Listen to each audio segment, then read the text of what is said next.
This channel does not promote any violent, harmful, or illegal activities. All content provided by this channel is meant for an educational purpose only. Cancer Healer Center, a new beginning. অক্সফোর্ডে মুখ্যমন্ত্রীর ভাষণের সময় অশান্তি, কলকাতায় ফিরে রাম বামকে একযোগে নিশানা করলেন মমতা।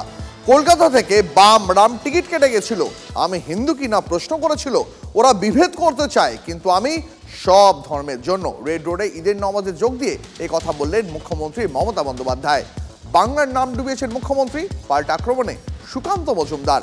ছাত্রদের প্রশ্নের জবাব দিতে ব্যর্থ মমতা, দাবি সুজন চক্রবর্তীর। हमको पूछा गया था,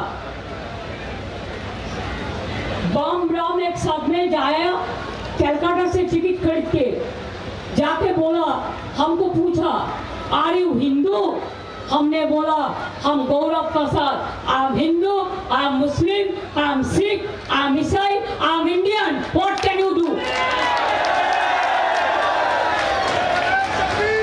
क्या चाहते हैं लोग? डिवाइड एंड रूल चाहते हैं? हम नहीं चाहते हैं। हमारा जिंदगी देश के लिए कुर्बानी है, साथ साथ में हर रिलीजियन के लिए, हर कास्ट के लिए, हर क्रीड के लिए, हर कम्युनिटी के लिए, हर परिवार के लिए हमारा जिंदगी आपके लिए। आप सलामत रहे तो हम सलामत रहेगा, ये आपको मालूम होना चाहिए। সাধারণ মানুষ প্রশ্ন করেছে, যে প্রশ্নটা সাধারণ মানুষের মনে বাংলায় ঘুরছে তারা করেছে। তো মুখ্যমন্ত্রী মমতা বন্দ্যোপাধ্যায় ওখানে গিয়ে বাংলার মান সম্মান ডুবিয়ে এসেছে। সামনে কিছু লোক, তারা নিশ্চয়ই বিজেপির সমর্থক বলে মনে করা যায়, তারা প্রশ্ন করেছেন হিন্দু ইত্যাদি ইত্যাদি সংক্রান্ত। ছাত্ররা পিছনে, দুটোর সঙ্গে কোনো সম্পর্ক নেই। ছাত্রদের প্রশ্ন ছিল বাংলা কি করে বাঁচবে, তার উত্তর মুখ্যমন্ত্রী দিতে পারেননি। মুখ্যমন্ত্রী পছন্দ করেন হিন্দু মুসলমান এইসব আলাপ আলোচনা করতে, সব বলার ধক নেই, আজে বাজে কথা বলা।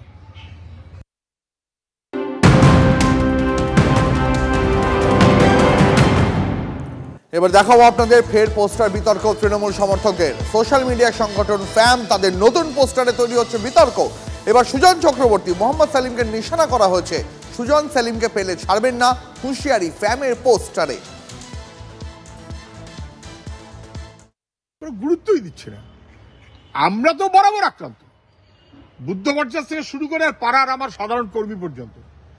ফলে সুজন অথবা সেলিম এসব আমরা কেউ ভাবছেই না, গুরুত্বই দিচ্ছি না। কিন্তু এসব কথা যারা বলছেন তারা যেন বোঝেন যে প্রতিবাদীদের অথবা ছাত্র যুবদের কুকুর ছাগল বলে অসম্মান করাটা আসলে তাদের নিজেদেরই কুরুচির পরিচয়, তাদের নিজেদের অসম্মান। যদি সমর্থকরা দেখছেন যে বিদেশের মাটিতে আমাদের মুখ্যমন্ত্রীকে অকারণ বাধা দিয়ে নাটক করছে কয়েকজন, এ তো প্ররোচিত করা। ফলে ছেলে মেয়েদের আবেগে লেগেছে। আমরা হিংসা, পাল্টা এই নিয়ে মারধর এসব ভাবছিও না, আমরা এসব সমর্থনও করি না। কিন্তু যদি আমাদের তরুণ তুর্কিদের আবেগে লেগে থাকে যে ওখানে আমাদের মুখ্যমন্ত্রীকে বলতে বাধা দেওয়ার চেষ্টা করছে, বাধা তো দিতে পারেনি, চেষ্টা করছে, আর প্রশ্নোত্তর পর্বের জন্য অপেক্ষা না করে ডিস্টার্ব করছে, উত্তপ্ত করছে, বাংলাকে অপমান করছে, তো আমাদের তরুণ তুর্কিরা সেই জায়গায় সোশ্যাল মিডিয়ায় রিয়্যাক্ট করেছে। তো আমি তো তার মধ্যে মানে কার্যক্ষেত্রে তো তারা কিছু করেনি, তারা একদম নেতৃত্বের কথা মেনে শান্ত সংযত। আমরা জানি বাংলার মানুষ এই সব কুৎসার জবাব 2026-এর বিধানসভা নির্বাচনে দিয়ে দেবেন। শূন্য পার্টি শূন্যই থাকবে। মোহাম্মদ সেলিম আর সুজন চক্রবর্তীর নাম তো তৃণমূল এখন ভোট এলেই উচ্চারণ করবে। তার কারণ হচ্ছে যদি আবার এদের একটু অক্সিজেন দিয়ে মাঠে নামিয়ে ভোট ভাগ করা যায়, কিন্তু মানুষ বুঝে গেছে সুজন চক্রবর্তীকে যদি জীবিত থাকতে হয়, সুজন চক্রবর্তীকে যদি বাঁচাতে হয়, তাহলেই পশ্চিমবঙ্গে বিজেপি সরকার হলেই সুজন চক্রবর্তী বাঁচবেন।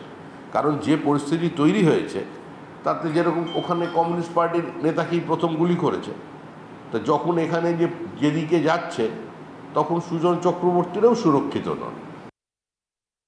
লন্ডনের সমালোচনা, মুখ্যমন্ত্রীর জবাব, সব মিলিয়ে বাংলা জুড়ে প্রবল আলোচনা হয়েছে। এমন আলোচনা হয়েছে যে তার পক্ষে বিপক্ষে মিছিলও বার হচ্ছে। এগুলো কোনো দরকার ছিল না। মাঝখান থেকে কি হচ্ছে, আমাদের মূল প্রশ্নটা হারিয়ে গেল। যাওয়া আসাতে কি আউটকামটা কি, আমরা কি পেলামটা কি, সেটা নিয়ে কিন্তু কোনো চর্চা নাই বাংলায়। বড় অদ্ভুত লাগছে। তাহলে কেন গেলেন আপনি, কেন এলেন আপনি, তার ফলাফল কি আমরা জানতে চাই।